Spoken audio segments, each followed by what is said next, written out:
We'll now look at some of the very basics of equation solving, and in particular we'll look at what's called a two-step equation. So the only difference between an algebraic expression and an equation is an equal sign. That's really the only difference, is an equal sign. And here's an example of an equation, 3x minus 5 equal to 4. First, we're going to talk about exactly what the solution to an equation is. And a solution is just any value of the variable that makes this equation true. So the idea is to pick some numbers, stick them in for x, and the answer is, does it work? As an example, what about 1 or 2 or 3? Well, the idea is now to actually plug these numbers in. For our first equation, we would have 3 times 1 minus 5. We know that 3 times 1 is 3, and 3 minus 5 is negative 2. However, this equation says that should be equal to 4, and it's not. So 1 is not a solution. What about 2? Sticking in 2 would give me 3 times 2 minus 5. 3 times 2 is 6, and 6 minus 5 is 1, and 1 is also not equal to 4. Well, what about 3? 3 times 3 minus 5. We know that 3 times 3 is 9. And 9 minus 5 is 4, which is exactly what we needed it to be. So x equal to 4, or x equal to 3 is a solution, because when we stuck in 3, we got the correct answer. And now the question is this the only one that worked? We only checked 3 numbers, and there are infinitely many. We didn't check any negative numbers. Would those work? What about fractions and decimals? So the question is this the only answer? And ultimately, yes, it is. And we'll look at how exactly we are able to figure that out. So there are 2 main rules for equation solving that we're going to deal with. First, we can add and subtract from both sides of the equation. And when we say sides, we mean the sides of the equal sign.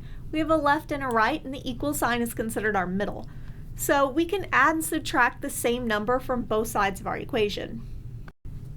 We can also multiply and divide from both sides of our equation the same way we could add and subtract. And once again, we do have to do this to both sides of the equal sign. If we do anything to one side of the equation, we have to do it for the other. The idea is, if you think about you and a friend and you know you have $2 more than him, then he also has $2 less than you. So moving things to the different side of the equation will do a sign change, and in the case of addition and subtraction, but it is important to do it to both sides. So now let's actually look at this in practice. 3x minus 5 equal to 4. Well, our first step would be add 5 to both sides of the equation. The idea is we want to get all of our constants together and all of our variables together. So on the left side, I have a 3x and a 5. So I have both a variable with the x and a constant with the negative 5. So I need to get rid of that negative 5. And we do that by adding 5 to both sides, because we know that negative 5 plus 5 is 0. So now on the left, I have a 3x. On the right, 4 plus 5 is 9. We now have this multiplication with the x times 3. So in order to undo a multiplication, we need to do a division. And we do this because we know that 3 divided by 3 is 1, and 9 divided by 3 is 3. So now we do have the answer of x equal to 3. So before we were wondering, is this the only value? And the answer is yes, because when we solved it, x equal to 3 was the only answer we got. Let's try another one, 6 minus 4x equal to 2. So once again, we want our x's on one side and our constants on the other. On the left, I have a 6 and a negative 4x, so we need to move the 6 over. In order to do that, we'll subtract, so that 6 minus 6 is 0. On the left is now negative 4x, and then on the right, 2 minus 6 is negative 4. We're now multiplying something by the x, so to undo multiplication, we divide.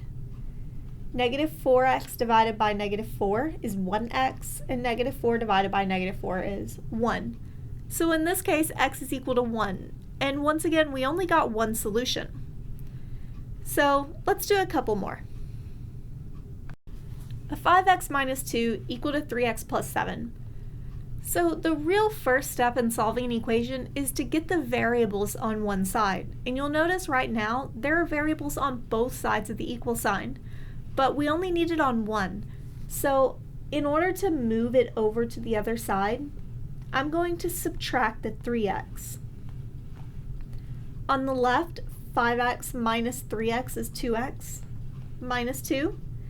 And on the right, 3x minus 3x is 0. So now the question is, why did I subtract 3x? Why did I not subtract 5x? And the answer is, it doesn't matter. You could have subtracted 5x from both sides, and you would still get the same answer at the end. I tried to subtract the smaller of the two numbers to limit our use with negatives, but ultimately it doesn't matter. Just pick one. This now looks like the equations we've been dealing with. We need to get our constant on the other side, so I'll add 2. That way on the left I have a negative 2 plus 2 is 0. On the right, 7 plus 2 is 9. To cancel the multiplication, we divide. 2x divided by 2 is x. And then on the right, we just have 9 over 2. So now we have our answer. It wasn't a nice whole number this time, but it is still an answer. Let's do one more. 3 minus 6x equal to 9x plus 12. Well, we do want to get the x's together. I could subtract 9x from both sides, or I could add 6x. And I like to deal with the smaller of the two so I can limit my use with negatives, so let's add 6x. On the left I have a 3, and then plus 0. On the right, 9 plus 6 is 15x plus 12. We then need our constants together, so since we're adding 12, we need to subtract from both sides. 3 minus 12 is negative 9, and on the right I have 15x plus 0. In order to undo the multiplication, we divide, and now I have negative 9 over 15 equal to x. And we may be able to see that both of these are actually divisible by 3. So negative 9 divided by 3 is negative 3, and 15 divided by 3 is 5. So I actually have x is negative 3/5.